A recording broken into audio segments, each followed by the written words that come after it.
Palakkad MLA. Rahul മാങ്കുളത്തിനെതിരെ Congress എടുത്ത നടപടി മാതൃകാപരമെന്ന് പറയാനാകില്ലെന്ന് മുഖ്യമന്ത്രി പിണറായി വിജയൻ. ഏതെല്ലാം രീതിയിലുള്ള വിവരങ്ങളാണ് പുറത്തു വന്നത്? എത്ര ബീഭത്സമായ കാര്യമാണ്? സാധാരണ രീതിയിൽ പ്രതീക്ഷിക്കാവുന്ന കാര്യമാണോ വന്നത്? മനുഷ്യ മനസാക്ഷിയെ ഞെട്ടിക്കുന്ന വൈകൃതം പൊതുപ്രവർത്തകന് ചേർന്നതാണോ? സാധാരണഗതിയിൽ പൊതുരംഗത്ത് നിന്നും മാറ്റി നിർത്തുകയാണ് വേണ്ടത്. ഇത് ആദ്യം വന്ന വാർത്തയല്ല, ഭാവിയിൽ നിക്ഷേപമെന്ന് പറഞ്ഞ ഇത്തരക്കാരെ അവതരിപ്പിക്കുകയാണോ വേണ്ടതെന്നും മുഖ്യമന്ത്രി ചോദിച്ചു.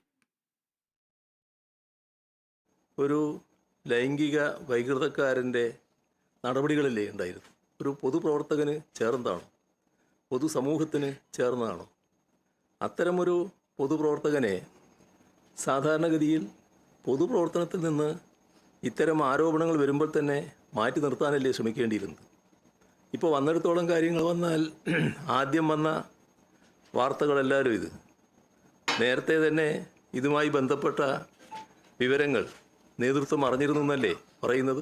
അങ്ങനെ നേതൃത്വം അറിഞ്ഞു കഴിഞ്ഞതിന് ശേഷം ഈ ഭാവിയിലെ നിക്ഷേപം എന്ന് വിശേഷിപ്പിച്ചുകൊണ്ട് അവതരിപ്പിക്കുകയായിരുന്നു വേണ്ടിയിരുന്നത്.